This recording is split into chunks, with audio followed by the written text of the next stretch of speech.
Welcome to another Liquid Bullet Productions. I'm Roy Vincent, and our guest today has got quite a sad and emotional story. Unfortunately, he lost a child to cancer. Very, very sad and emotional podcast we're going to have today, but bear with us. He's here to tell his story today. It's Mr. Arron Slade. Sorry. Welcome, Arron. Thanks for coming, mate. Pleasure to have you on. It's quite an interesting story you got. Before we go into that, could you just let me know a little bit about yourself? Yeah. I'm Aaron Goodwin. Well, a lot of people know me as Arron Slade. That's my dad's name. Yeah, I'm from Southend. I was born in 1982, Rochester Hospital. Yeah, that's it. And what was your upbringing like? Yeah, it was okay. Council estate, average, but yeah, I loved it. Always in Southend? Always in Southend, yeah, right by the airport, yeah. Oh, right, and you know obviously Lee Mayo who's with us as well. Yeah, I know Lee, yeah, I've known them all quite well, yeah.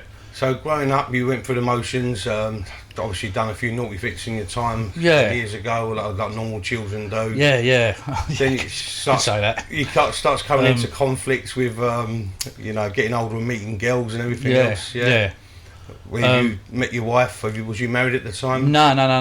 When I met, which was Aaron's mum, yeah? Aaron's, yeah. I met her, I started dating her about 2008. Right. And yeah, like we started seeing each other more regularly and stuff, and yeah, she fell pregnant with Aaron Jr. She fell pregnant pretty quick. He was born in 2009. Okay. So yeah, that's we had a really good relationship, to be fair, start off with, yeah. And you called him Aaron Jr.? Yeah. Yeah, we went through a parade of names, and his mum just said, I wanted to call him Aaron after you. I said, yeah, alright then. Yeah. We called him Aaron Jr. Aaron David Jr. David after her late dad, Dave Hughes. Yeah, Aaron David Jr. Goodwin. Yeah, and then he was born June the 17th, 2009. Okay. At Southend Hospital. Yeah. And Southend as well. So yeah, Southend Hospital. Southend through and through. But there's a little bit of a tragedy with this story. What happened to your son, isn't there? Yeah. Can you tell us a little bit about that? Yeah. He was, he was alright, healthy young boy. Nothing really, had the odd, intolerance, lactose intolerance, stuff like that. We moved into a flat in Rochford. Again, he was only a baby. Then we moved. Then we all moved to the bungalow, which was at the Bell, obviously in Southend. We sort of had a lot of our memories there, really, a lot of our good times and stuff. And he was alright. He was, just a healthy young boy running around. Like he's got other brothers as well, like my other boys he grew up with, alongside my other son Leo and Toby.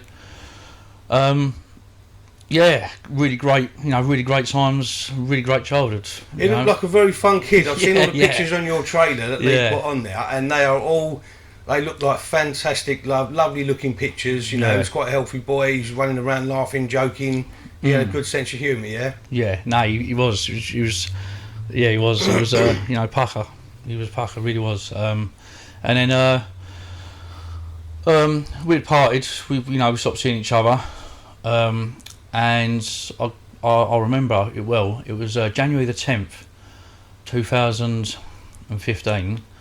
It was my birthday on the 8th, and I went out for a few drinks on the Friday, which was the 9th, because birthday was on a Thursday. And on the 10th, I woke up. You should do a bit hungover and all that, As you do, yeah, I know. Very well. I got a phone call from my mum. One of my nieces died of cot death that morning. No. Yeah. And that was a bit of a wake up for me. It woke me up, and I sort of, got out and I rushed up and down South and High Street. I was like having a bit of a panic attack. I was hanging a bit. Do you know what I mean? And I felt a little bit rough. I went and saw this hairdresser I knew. Spoke to her. She chilled me out for a bit. Went to my mum's. I got a phone call from Aaron's mum, Aaron Jr.'s mum, saying Aaron's in Southend Hospital at the moment. Was you not with her at the time? No, we're still talking, still in communication and stuff. Okay. Wasn't talking great, obviously. We split up and everything, and I wasn't the best partner. But we we're still amicable. Yeah. And she rang me up on that day, on the Saturday, on the 10th, and said, Aaron Junior's in hospital. He's in Southend Hospital. This is on the Saturday. He's got a blockage or something in his stomach. I think he might have, got something stuck or swallowed something. They don't know. Yeah. How old was he then? He was 5. 5. Yeah, he was 5, and I went to the hospital to see him, and he was okay, sitting up, smiling and all that. He wasn't himself. Obviously, the symptoms he'd been getting beforehand were, she was taking him to the doctors and hospital, constipation, loss of appetite, wasn't really himself. Took him to the doctors several times. No, he's fine. No, he's fine. He's fine. They said he was fine. Yeah, fine, like several times. Took him to the hospital once, and this nurse, she said to his mum, "Oh no, he's fine. This hospital's for sick children." And I remember that clear as day. And then she was telling me all this, and then going forward to that Saturday at the hospital, he was sort of swelling up around his midriff. And they wouldn't do an X-ray at the weekend for some reason. They didn't have the staff or something. It was something they wouldn't do an X-ray. Really? Yeah, and he blew up quite big. It's horrendous actually. And I remember thinking, oh God, didn't really fit, like nothing like that coming to your head at the time. No. And I was in the hospital, and so I saw him. I went home. I went to work on a Monday. I was working with my mate, doing tarmacking and that. And I remember, got a phone call from his mum saying, look, they're going to blue light him up to Great Ormond Street. He's got to have his kidneys drained. He's in danger. Right. Stopped what I'm doing. Went straight to the hospital. Right, no worries. They'd done an X-ray. They said, right, we've done the X-ray on a Monday. He's got a mass in his lower abdomen. And I was like, all right, his mum sort of had a gist of what it was. But they wouldn't tell you. They never get direct to the point. They like to move. I know they do it for their own reasons, of their own, protect their own themselves. But when you're a parent, you just want to know. Of course you do, yeah. And I remember she went in the hospital, into the ambulance with him, straight up to Great Ormond Street, and I went. Her mum gave me a lift. To the hospital. We got up there. And it was like, we got up there and it was like, all of a sudden, it changed in that couple of hours. They're holding him down, I remember they're holding him down, they're trying to put kidney drains and a catheter into him while he's awake. While he's awake? Yeah, there was no time, it was like, it had to be. And I remember watching him just scream, and that scream just lives with me, do you know what I mean? It was like, and he was that angry and that frustrated. His mum went down to calm him down, and he bit his mum's face. I don't think he meant it intentionally, but he was so scared. And so I got there and I had to pin him down and try and restrain him while I was getting that. You had to do that, not the doctors? No, they were asking me because he wanted his dad, wanted his mum and dad there, and I was holding him down. And they put, they got the catheter in and all that, and he was fine. Anyway, a couple of days later, he was, they drained the kidneys, got the kidney drains, these bags are filling up with wee and everything. And obviously the doctor come round, he went, all right, yeah, right, he's got this wrong. We had it's called non-Hodgkin lymphoma with bursis or something. It was like an add-on with it. I'm not too sure, I don't understand the terminology of it all. Yeah. At the time, I didn't even care about the terminology of it all, I just wanted to make sure he was fine. They said, yeah, he's fine, get him a bit of treatment, we got it early-ish, and that was, January. So we stayed up there, we took it in turns staying up there with him. They provided us with a hotel room, sometimes. He had people go out and visit him. How long was he in for? In the hospital for? Yeah. 4.5 months. 4.5 months. When they told you what it was, did you know what it was? I knew it was cancer. Oh, you knew it was cancer. As soon as they said the name, like lymphoma, you just recognise them sort of names, and I just, so we knew, like they said, it was a tumour, growing quite rapidly, but because it was quite rapid, they thought it'd be easy if you attacked it with a certain chemo, it would go down. They reckon the more aggressive, sometimes it can react really aggressively as well to being and it can break it down or whatever. Yeah. So you know the weeks went on. He had his treatment, 8-week course of treatment. Got to his brother's coming up and seeing him. He had celebrities going up there like Jack Wilshere, Dynamo the Magician visited him a couple of times. I see that in pictures. Yeah, Dynamo, it was Dynamo. Yeah. Yeah. And obviously I lost my way a little bit, which is quite I lost my way. I had a few mishaps up there, and when you say mishaps, what sort of? I had an argument with one of my other son's mums who brought him up there to see him, and I had a row with her. Was you losing the plot sort of thing? What's going on? Massively was losing the plot, and I don't think anyone can blame you on that. Nah. Honestly. I just lashed out at people and that, but I made certain threats to certain individuals, and it wasn't. What sort of state of mind was you in at that point?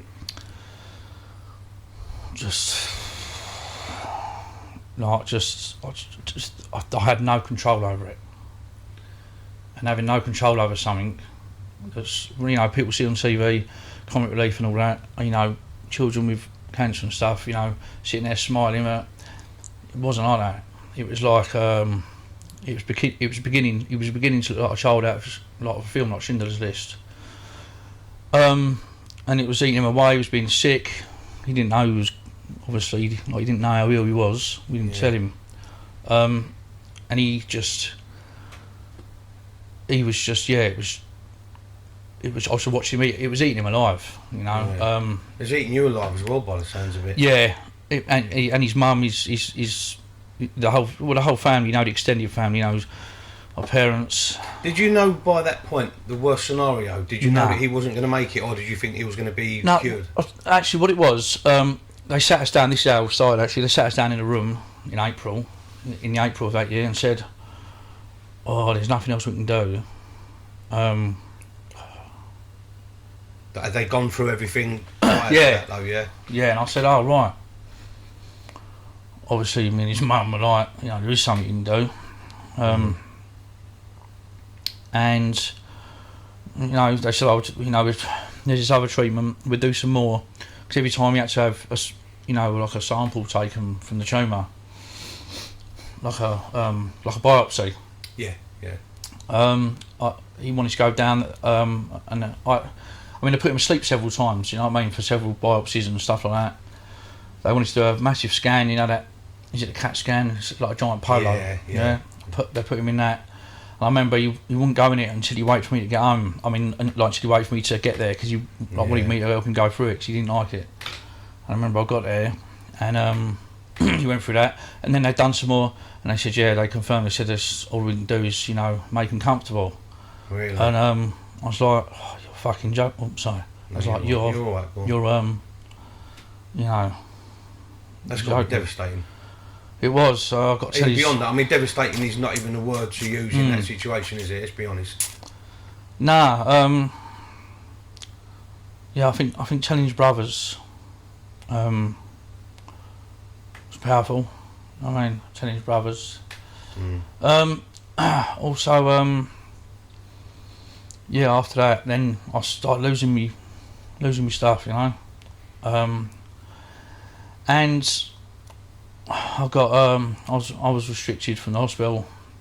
I was restricted from the hospital for a couple of weeks, which, to be fair, it was a children's hospital. Yeah. I'm losing the plot. They can't have someone in there like that, regardless. Do you know what? I don't think anyone to blame you though. No. But my older sister, bless her, I hadn't spoken to her for a while. She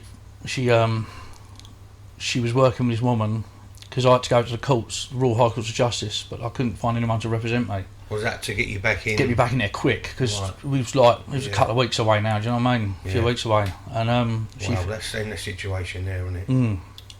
And she found someone who she's working with, whose son worked in Fleet Street, like Chambers, where all the big solicitors now are, and he was a trainee or whatever. And they got me a barrister, Joe West, the name was. She was Nick Clegg's ex-secretary. Anyway, got me the barrister, and got in there. Court said I can go in there I'm allowed 20 minutes a day. He was asleep at this point, you know what I mean? Right. So I'm allowed 20 minutes a day from 2 o'clock in the afternoon until 20 past 2. 20 minutes. I went out there every day, but you know, I know people go, oh, it's 20 minutes up, but you know what? It don't matter. It don't matter if he was in the North Pole. I would have gone there for that 20 minutes a day. Yeah. Because them 20 minutes a day, I'm never going to get back. No, that's true. But you know, but a lot of things made it easier, but made it more comfortable for me every day. So every day I used to go to my mate's restaurant, Dan Bazaar. I used to go to his restaurant, have a cup of coffee, and he, you know, he used to talk to me every day. You know, like little things like that every day. Coming back, going back into his restaurant, having another cup of coffee, talking about it, helped me along the way. And then I remember May the 31st on the Sunday, on the Saturday, the night before, I was up London anyway, because obviously I wasn't allowed in there all day anymore. So I went and watched the FA Cup at Arsenal v Aston Villa. I remember watching the game, come home, and then I got a phone call in the morning. The doctor said, like, you know, his breathing's changed. He's like, it's not good. And then I remember his mum said to him, "Get him up here now. Get him up here now." And I remember going up there. My sister come with me, with my niece. They waited downstairs in reception. And I remember I was just going up there. I remember it was a long walk from that tube station to the hospital that day. I remember going up there. Bearing in mind I was only allowed up there for 20 minutes. And I just remember like going up there, like, you know, standing in the room with him. And then I remember just standing there talking to him and that. It was awful, if I'm honest with you. And then I leant over and gave him a kiss on his forehead, and he just passed away in front of me. What, them and then? Just then. So the timing was like absolutely. You know, I think I took it. It was sad that he done it. That he passed away in front of me. Like everyone said, oh, you know, that must have been. It was, but to me, I took it that you waited. Because I have to take it like that, because there's no other way of taking it, do you know what I mean? Yeah. And then I remember just walking out of that room, just... Your world stops, don't it? Mm. It absolutely stops, and you don't know where. You just don't understand, like, what's just happened, why it's happened. It's making me emotional now. Yeah, because I've been through it. My brother's daughter. But it's a sad thing to go through. Very sad. I have to stop for a second. Let's stop for a second. Dear me. Yeah, it does bring up a lot of memories, doesn't it? Yeah, because when it happened, and because she was allowed home, they blue lighted her all the way home, and she waited till she got home. Really? She, like you just said, they wait. I'm believing that they wait. She waited till all the way home. They'd done the blue lights, like you said. It was quite a journey as well, hour and a half, whatever, to Eastbourne. And as soon as she got indoors, gone. So yeah, extremely emotional that was. But well, moving from that point, when you sort of got that news, or when it all happened, what did you do? Or did that not enrage you even more, like with the why it's happened and what, after you passed, you mean? No, your state of mind. Obviously, you had problems before. Obviously, sort of getting to the grips with what's going on. Did that not send you worse, or was it sort of? Yeah, I had blowouts. I come back to Southend with my nephew once, a couple of weeks before he died. I just went to Southend and let it all out. I remember I went and watched a boxing match, Mayweather and Pacquiao. I remember I was in varsity and me and my nephew we were just a nightmare. Well, I'd punch ups, I'd rouse, Really? Just, was it that? Yeah, I just obviously there's no excuse for you know, if you don't know what I did, but something just in me just had to get out, and I think I had a lot of fears and a lot of things to get over and a lot of obstacles before he passed away, and not, you know, it was the most worst thing that's ever happened in my life. But after he passed away, I just didn't have any fears or anything. I just thought that's the worst thing that's ever going to happen to me. Yeah, I think that is on par with the worst thing that could ever happen to a parent. It should never ever happen to a parent before. No. You know, it should be the children that obviously seeing you go first, not the other way around. But that, in that sort of situation, how did you sort of cope with life and going forward, going to work? You know, well, after you passed, you mean? Yeah. Well, the thing, certain little things that I remember, and I remember my son Toby, who was he was the closest age to him, and he was I took him over to the cemetery a couple of weeks later, and he went to me, I'm not laughing, but he went to me, oh, what is AJ like down there, Dad, under the mud? I went, yeah. He went, oh, he's out of hospital then, we can we can dig him up and take him home. What? And that was it was things like that that battered me inside out. Do you know what I mean? Yeah, mate, I think it would anyone. I don't think you're alone in that one. But after that, I didn't. I tried going back to work too quick. I don't think I actually. I think I was always on the move and worried about everyone else, and you got to keep active, haven't you? Yeah, maybe sometimes I'm so worried. I was worried about other people, obviously, you know, my family, etc. But I was more. I think I went a bit more selfish. I just stayed indoors, drank bottles of wine, took drugs.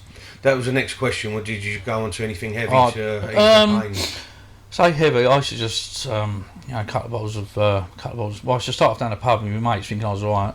Yeah. And I remember watching a football match in the pub in Southend, and I was drinking. I went on the spirits.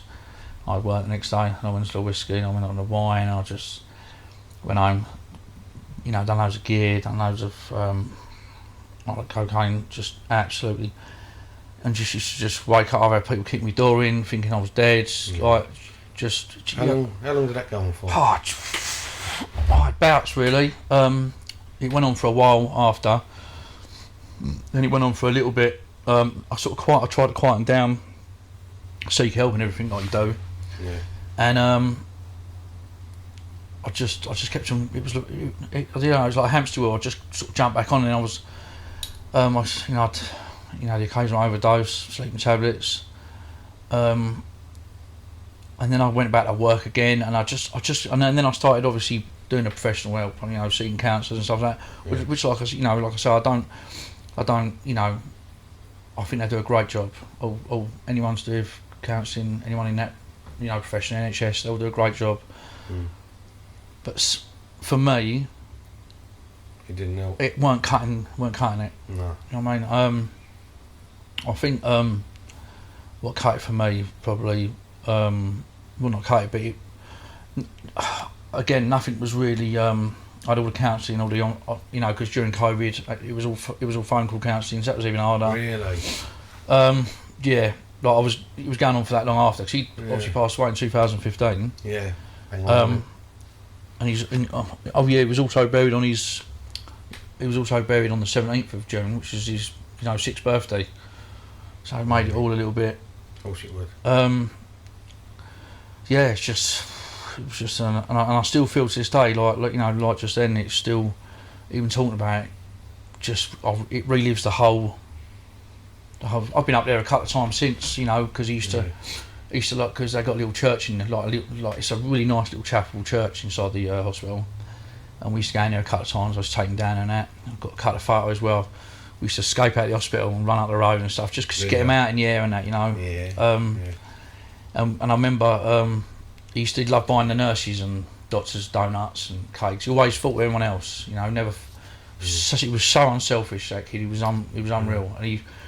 And I remember after he passed, like a couple of years after he passed, I was going out there seeing the nurses on his floor and that, 'cause they did a great job, you know. Bought them donuts. He used to like buying them Krispy Kreme donuts and that. I bought them a box of donuts every time. So it was, and it's still. I still go over to cemetery now, you know, a couple of times a week. Just go over there and talk to him. You know, take the boys over there. They're all, you know, I mean, they've all gotten old now. Well, not old, they've all grown up, so they're all. So yeah, it's still. And for me, like I say, you know, going back to it, counselling never really took off with me. I listened to people, and I could talk to people. I could tell people. It was no matter. You could have injected me with the most powerful drugs at the time. Nothing was going to cut the edge. No. Like I say, until obviously I got a phone call from his mum, and we spoke for the first time in several years. Just that one phone call just didn't like change the world, but it helped us both, and it certainly made me get up and move forward a little bit more. Right, what phone call was that? Than where I was stuck. No, his mum rang me up. It was a few months ago. That's quite recent. Yeah, just rang me up and just said, "Oh, just, you know, we spoke about things. It weren't, you know, we didn't argue or score points or, you know, you did this or I did that. We just spoke, and she wanted to know a few things. I wanted to know a few things, and it was a good, you know, it was a good cut of our phone call, and it just helped. I think that was just what I was waiting for, you know. I think that was what I was waiting for. You needed that, yeah. With the only two people, you know, my counsellor used to say it, and she said to me that, you know, people used to say it to her, the only people that know how each other are feeling is each other. Yeah, definitely. In that situation, in that whole thing, what went on, and that was. It helped you move forward, and it just helped. Yeah, it helped me just. Has that put the precedent in place? A little bit now? Of peace was put in there, you know. Yeah. Is it a lot better for you now, sort of moving forward? Yeah. Obviously, I mean, after that, I was doing stuff like I was climbing mountains for charity, boxing matches. I was doing everything I can just to raise money for. It was for a cancer charity. You supply the toys and stuff for kids and take them out on days out and that, you know. Yeah. And I climbed Ben Nevis a couple of times. Really? Yeah. You know, I've done a 3 peak challenge, done all sorts of stuff. Just not just to say, oh, look at me, I'm raising money, but just to help me, just to help me, just to help you personally. Just help me in a personal sense. Yeah. Wouldn't have mattered if I'd have done it on my own. I still would have gone and done it. Do you know what I mean? Yeah, well, you weren't on your own. You had other children there as well, didn't you? So how did that affect the other kids? How did they sort of get on in life with that tragedy going on? Yeah, Toby and Leo, obviously the ones that obviously knew Arron Jr. really well and grew up with him. I've got another son, Roman. He was only about 1.5 when he passed away, you know. Right, okay, yeah. So they didn't, you know, they have their moments. Did they change in any way? Did they? It definitely made Toby a lot quieter. Leo, you know, I think it made them both quite sad, and just they had counselling they got off counselling at school, things like that. Do you know what I mean? Yeah. And then they've both been through, you know, their separate like tragedies. My son Toby's been through separate tragedies, so I think the whole of it combined, I think, you know, ain't good for any child, you know. No, I mean, grief is a really funny thing. It comes in waves. Do you still get the waves that it just hits you? It's uncontrollable. I watched Ricky Gervais' Afterlife, and I'll tell you that the one episode in that, like, you know, on the first series, absolutely obliterated me. And that's when I get my waves. I'll be watching something, I'll be watching certain films, and it'll have a little bit of a scene about, you know, obviously what I've gone through on that. But you know, I think the people who hit the hardest was obviously me and his mum. I think his mum, she's stronger than me, you know. How was she affected by it? What was she? Obviously, you split up. Did you split up after, or? No, we were splitting up beforehand. Right. We were already splitting up beforehand anyway. But okay. She you know, she had a lot of support. She had a great support network and great family and friends. You know, dad and stuff, and her mum, her sisters and that. You know, it was. I mean, I don't know. He was our only child. Yeah, so I mean, don't help, does it? I'm not saying, you know, I've got other children. It don't make it any, but for having your only child, I mean, this. I'll be honest with you. If it was my only child, I probably wouldn't be sitting here talking to you. I've often said that. Yeah, I think I would. Yeah, so you know, I hold my hands up. she's a brave woman, she's one of the bravest women I know, than anyone else I know, than any other women I know. So, yeah. It is a tough thing to go through in life. One of the most toughest things I think you'll ever go through, and it just puts you in a totally different place in the world, doesn't it? It just the outlook you get is totally different. I mean, is there a lot you sort of like, you know, you want to take, you know, what's the word I'm looking for? Vengeance on something or someone, you know, for this happening. You know? I did. There were a few little things like.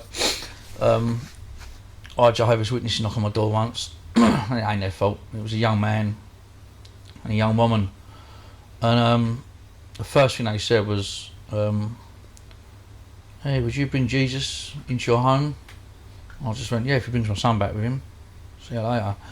And I shouldn't have shut the door on him, but, you know, it's just one of them things. I don't want to hear that he's gone to a better place. I don't want to hear, at that time, I don't want to hear that he's, you know, that this is like certain religious people say, oh, you know, he was meant to be. Listen, you do not say that to any father or any parent or anyone that's just lost their child. So I just wasn't having any of it. Do you know what I mean? So there were a little, and I didn't take my anger out on, you know, on a lot of things as such, but I just, I think I didn't have that much strength to take any anger out on. I lost all my strength. Yeah, I'll bet. Yeah. What was the worst part about all of it, do you think? I mean, looking at sort of other parents that may be going through it. I'll be honest with you, what made me feel like I felt like the blood just drained from my whole entire body was when I sat in that room and he just said, in the way, there's nothing else we can do. You get a really weird feeling come over. It's just, the experience is that my spirit has just left my body for a few seconds. Yeah. And it's just morphed back in, and I'm like, hang on a minute, I need to rethink what we just said. That's exactly what it does. You've got that bang on there.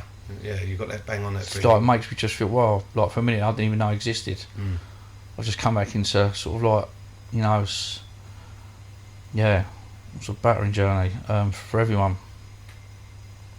So what advice would you give to other parents that are just about to go through this, or just, well, for starters, look out for symptoms like your child's not well, you know, if they lose their appetite for over a week or 10 days, if they can't go to the toilet, you know, also look for puffiness around their face, around their midriff, look for just all them combined was all it was. And the doctors now were just sending away saying, he's just nervous, or he's just got stomach cramps, or he's just got a bug, or he's just got a flu. Sometimes you just have to push, and his mum did push, and that's why we ended up in the hospital, and that's why it went as far as it did, because she ain't have quit, she wouldn't have stopped. And I know, you know your own child, what they're exactly, going through, and she knows him more than, well, she knows him better than me. Yeah. I know I'm his dad, but she was with him 24/7. You know what I'm saying? So, a mother's instincts, and she know, you know, I think she sort of had a rough idea there was, you know, something right, and then she pushed it to the hospital, and if you don't push anything, you just, you know, and it's just certain symptoms like that, you know, just, because he was a lively child, so if you've got a lively child on, and they're always on the go, they're always on the move, they're happy, and all of a sudden, you know, it completely changes. Yeah. For a lengthy period of time, then they're not eating. Like, he used to love eating cakes, sweets, and bits and bobs. Yeah, you can definitely see something. Like, you know, he couldn't go to the toilet, and then he felt ill, and then he kept on saying he felt a rumbling in his tummy, like a weird sensation. Kids know, like, you know, just it's madness. You just, if you're in that hospital, just or if you ever go through anything like this, which I hope no one ever does, you know, with a child. I never really thought children did go through it until you experience it yourself. Just. What about the mental side of things for sort of advice to other people? I know it is. There's no point in saying it's not tough, and you can lose your mental. Your just don't be on your own.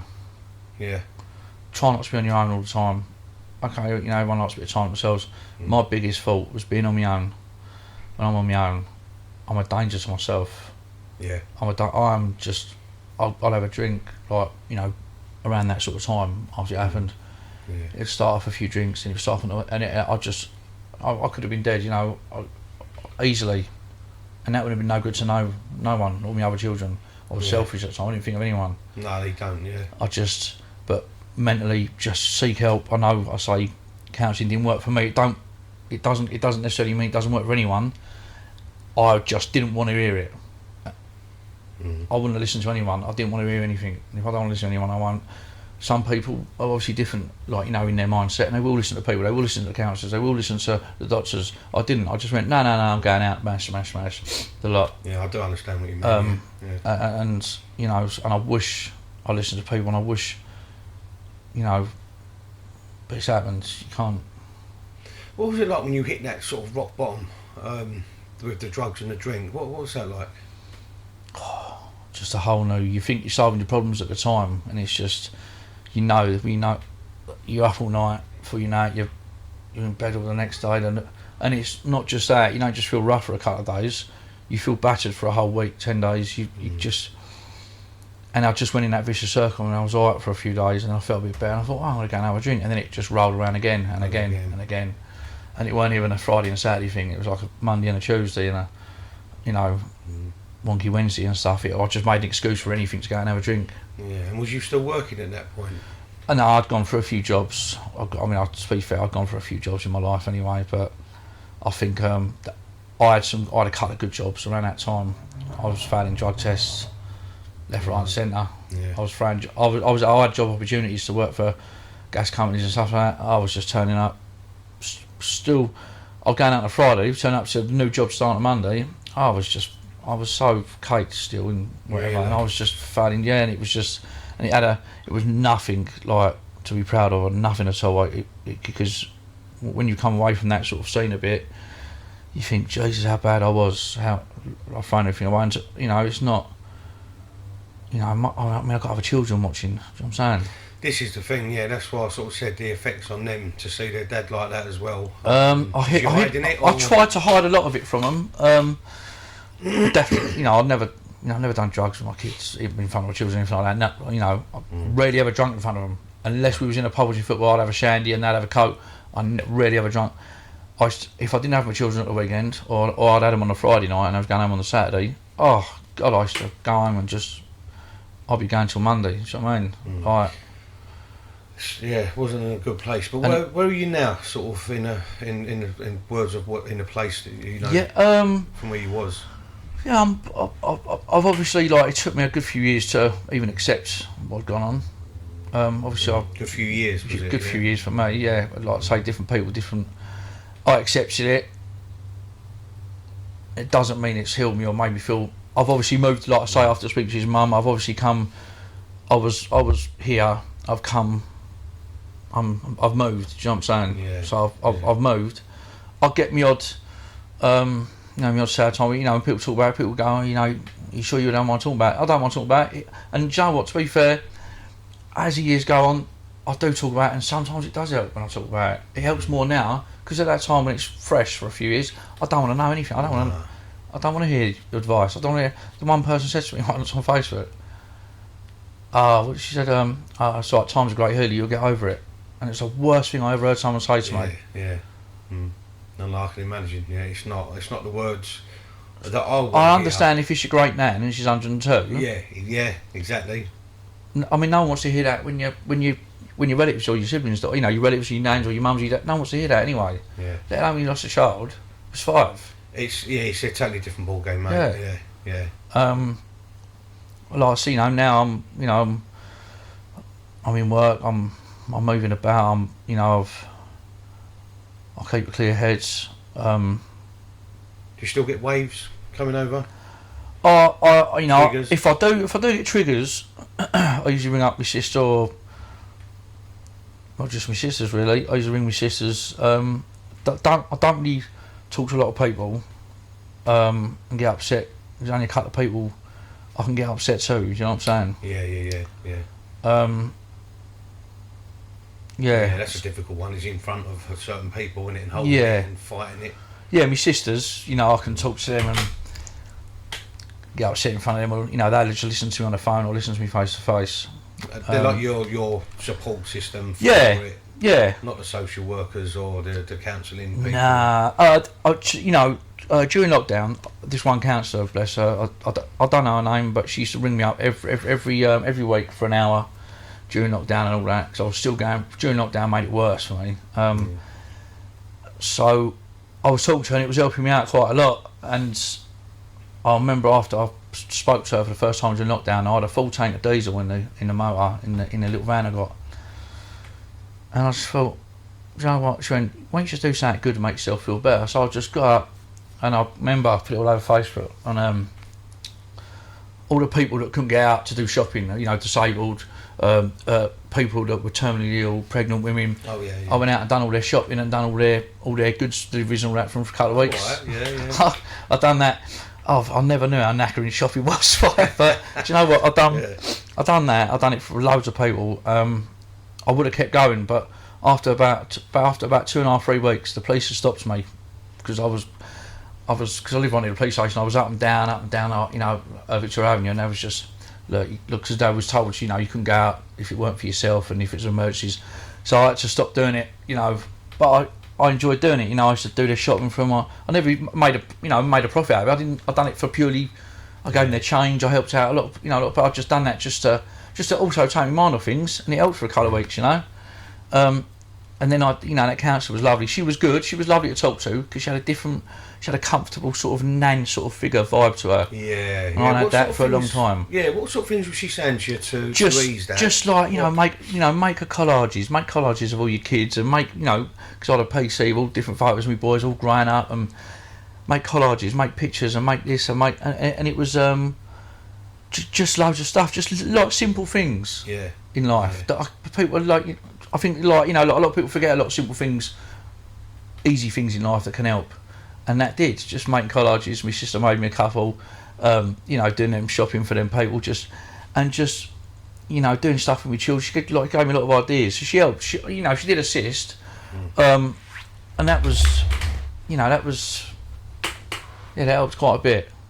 That did, but what was the most thing that helps? Is it a phone call from your wife or your ex-partner?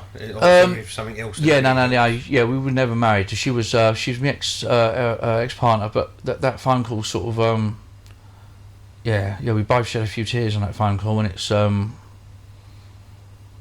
Would you have expected that, or if someone said to you, "Phone the ex-partner"? To be fair, the way I behaved, I wouldn't have expected to hear from her ever again. So I was lucky, really. And it was nice just to have that, just to go through them experiences. Like I wanted to find out, I asked certain things and she didn't mind. Like, what was he wearing in his coffin? What hat did he have on? Because he liked his hats. What did he have in it? Just certain things. She wanted to know where his heart mammogram was. I got tattooed on the side of my neck. Well, obviously the nurses gave it to me before I left the hospital. And so I said, I've got a bit, I've got a copy of it if you want it. So it was just certain little things that we wanted to, just little things you wanted answers to. Just mad, absolute. Well, if I'll be honest with you, if before I was born, and it's not, if they would, if God or whoever was up there would have said, look, this is what's going to happen in your life. You're going to be born, you're going to lose a child. I'd have just stopped him and gone, no thanks. That would have been I wouldn't wish this upon my worst enemy. Like, it was. But. Worse in hell. Yeah, absolute. Yeah. It doesn't look like you've actually got through it yet. You're still not over that complete grief hurdle. Yeah, no, I think I still like doing things on his anniversaries, more than on his birthdays. You know what I mean? He's been 14 now, bless him. You would have been 14 now, yeah? Yeah, he would have been 14 last Saturday, on the 17th. On his 30th birthday, we'll had a few drinks and start celebrating, like little balloons and that, over at the pub in Southend and that, so that was quite nice. What's your drinking like now? Is it a lot better? You have more control? Yeah, I can... Now it's more... I can go without drink for a good few weeks, good couple of months. Okay. And I can't just have, but when I do have a couple of drinks, I can't just, I can, but not all the time. I can't just go have a couple of drinks and then. Because you said earlier you like gin. Now, gin is very renowned to be like an emotional drink. Yeah. To bring up some memories, I suppose. You get affected by that? I mean, you know, I can drink a couple of bottles in a night. Really? Easy. And that ain't really. I shouldn't really be proud of that because that is quite a. Does it help though? Yeah, I can sit there. What I do is I get an emotion. I have a few drinks and I put on some music, and then, like you say, I put on the sad music, the songs that played at his funeral, the songs that I remember him with. Do you know what I mean? So it's yeah. But I can, you know, my drinking now, like I say, I can go weeks without it. I can have a few drinks in the evening, get a bit emotional, wake up in the morning. I tend to try and stay away from anything else. It's not always easy, but I have accomplished a few months at a time without it, and just it's just, you know, it's just one of them things. It's just I was doing it before any of this, not to that extreme, but I wouldn't use, you know, it's sad to think that I'd use this as an excuse to do it. Yeah. It was just my way of I think drinking was my coping mechanism. Yeah. And as we know, drinking, when you've had a few, sometimes you just don't care what you do. No, that's right. Yeah, just one thing goes to another, doesn't it? And yeah. You're still, that's your process. Everyone's got their own process of doing stuff. I mean, like, obviously, the feeling that you get when you go to the grave, sort of, does that help? I mean, this is for the benefit of other people that are going through this, or maybe going through it soon. It does. Is that helpful? Some people say to me, would it do you any favours just to maybe limit the time you go there? You know, maybe not. Some people might go, yeah, actually, I'm going a bit too much. Maybe if I come away from it, it might change. It might help me drift. But things with me, this is my son. I don't want to drift away from him. Yeah. I don't want to. I still want to go and see him like he's there with me, just down the road. Talk to him and all yeah. that. I talk to him all sorts. Blow bubbles. He used to love bubbles. You know, he used to have bubble machines. Also, I stand there, blow a few bubbles and that. I talk to him all the time. You know, come rain, sleet or shine, I'm over there. Literally rain, sleet or shine. I've been over there in the house stones. I'll just go over there and talk to him. As far as I'm concerned, he's in Southend. He's still one of my boys, and I still go and see him. Yeah, the spirit's still there somewhere. What advice would you give to people that are going through this at the moment? What's your best bit of advice? Just make sure you're there for one another. Don't isolate yourself. Don't just make sure you're there for one another, whether you're going through it with an ex-partner or a partner, or make sure you've got a good support network. Make sure you've got your whole family there. You know, whether it's your mums, your dads, your sisters. Make sure just make sure they're all, you know, just try not to be on your own. Being on your own is the worst thing at times like this. I'm going to ask you this question now, and you can answer it if you want or not, but do you blame anyone for this? Obviously, you know, there was someone I'll probably, you know, probably in time forgive, but I won't forgive easily. You know, that they were nasty, horrible, bad-tempered, just turn upside down, really. Yeah, and I probably, yeah, they made it hard. They made it harder than what it should have been for anyone. Do you know what I mean? Who was this? Can you say or not? Well, me. Myself. Right. That's yeah.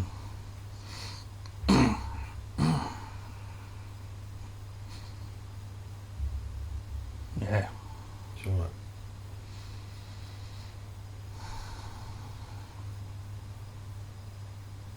You sort of blame yourself. Right, I think we're going to have to leave it there, mate, because it's got to that emotional point again, and I think we've said enough about it. Are you happy with no what we've worries. gone over? Yeah. Should we leave Brilliant. it there? It helps a lot. This helps a lot. Massively. I'm glad this helps, but you ready to leave it there? Yeah, I am. That's, or have you got anything else you'd like to put across? That's just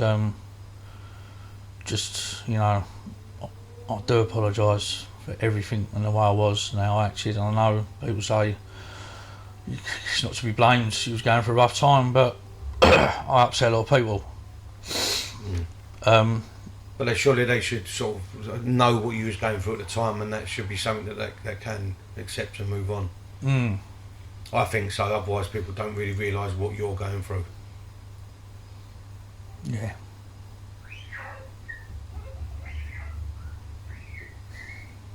I think we leave it there. Yeah. Arron, thank you very much. No worries.